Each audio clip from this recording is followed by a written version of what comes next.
بسم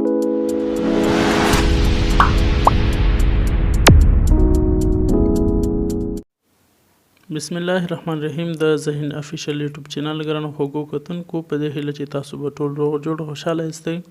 زما خوږو ملګرو په نن ورځ ویډیو کې به زه تاسو ته وښیم چې موږ څنګه کولی شو د خپل پاسپورت د نوي میتود سره لکه څنګه چې د پاسپورت ریاست لخوا ویل شوي چې خپل پاسپورت باید تاسو خپل ولایت ته چینج کړئ، یعنې هغه ځای کې تاسو ترلاسه کړئ.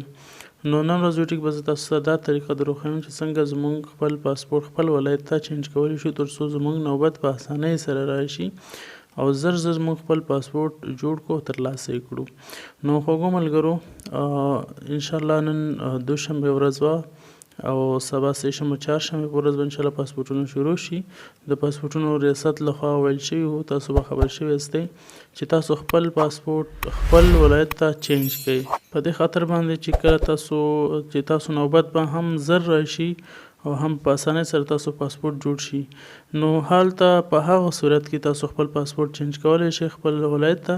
کله تاسو په کوم ځای کې فعلا اوسیږئ، یعنې کوم ځایونو کې اوسیږئ، لکه څنګه چې تاسو فرض مثال تاسو په ننګرهار کې یاستئ او پیدا شوي په کابل کې یاستئ، نو تاسو فعلا په ننګرهار کې اوسیږئ، نو تاسو به ننګرهار پاسپورت هغه ورکوئ چې باید موږ ننګرهار کې ترلاسه کړو، ځکه چې فعلا تاسو چیرې اوسیږئ هماغه ځای به انتخابوئ، هماغه ولایت ته به اړوئ.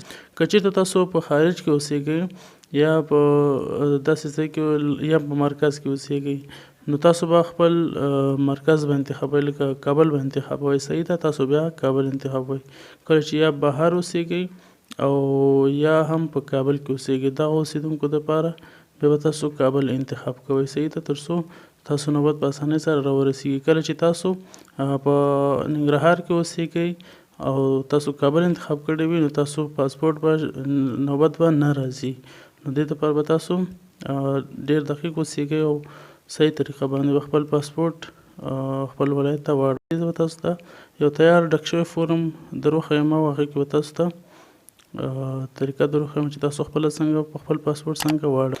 تاسو به خپل موبایل کې کروم کې به د پاسپورټو ریاست کوم ویب سایټ دی هغه به تاسو خلاص کړئ د پاسپورټونو د اپلای کولو.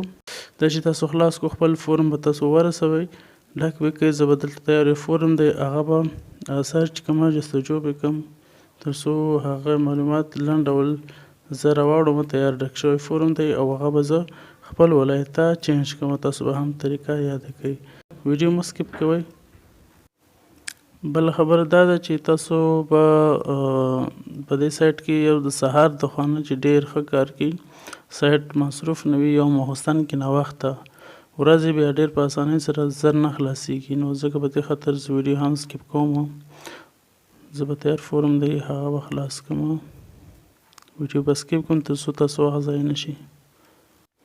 ښه، ما معلومات داخل کړل او څه ګورو تر څو هغه تیار فورم موږ ته خلاص شي. دا دی موږ ته فورم خلاص شو. تاسو به څه وکړئ، اختیار فورم کې به تاسو مخکې لاړ شئ، صحیح، تاسو به فورم ډک کړی وي. که چېرته تاسو اول ځل ډکوئ زموږ ویډیو شته دی، زه به یې ډسکرپشن کې لینک واچوم تر څو هغه طریقه باندې تاسو فورم ډک. دلته بعدي ووهئ، بیا هم بعدي او بیا هم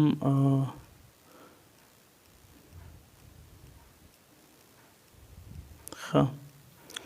دلته به تاسو اول دویم دریم دغه ته به تاسو راشئ، صحیح ده، سټپ ته دریم سټپ ادرس دی. ادرس کې به تاسو څه وکړئ، ادرس برای دریافت پاسپورت، صحیح ده. په دغه صفحه کې به تاسو خپل ولایت انتخاب کړئ، یعنې که تاسو چېرته کابل انتخاب کړی وي مخکې، نو بیا به تاسو خپل ولایت چې چېرته تاسو اوسیږئ، فعلا زه ننګرهار کې اوسیږم، یعنې دا هلک چې دی ننګرهار کې اوسیږي، ننګرهار په انتخاب کړئ، صحیح ده.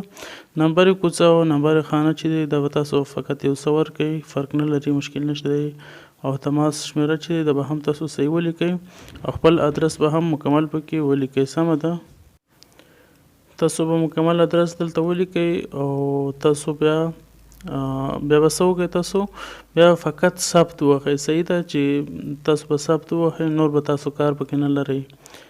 کله چې تاسو ثبت ووهلو او بیا تاسو لاړئ منل او استول، نو بیا ووهلو، نو بیا تاسو نمبر بیا وروسته کیږي، نو فقط به دلته تاسو ثبت بټن ووهئ او تاسو معلومات به ذخیره شي، نو تاسو خپل پاسپورت چې دی خپل ولایت ته به بدل شي. نو خوږو ملګرو همدا ویډیو بیا هم که کومه پوښتنه تاسو لرئ کمنټ کې هم کولی شئ او که کمنټ نه وي نو بیا تاسو ما سره واتساپ شمیره باندې هم اړیکه نیولی شئ. نو تر بلې ویډیو په خدای سپارم. خوشحاله سوکاله کامیاب اوسئ. د الله په امان.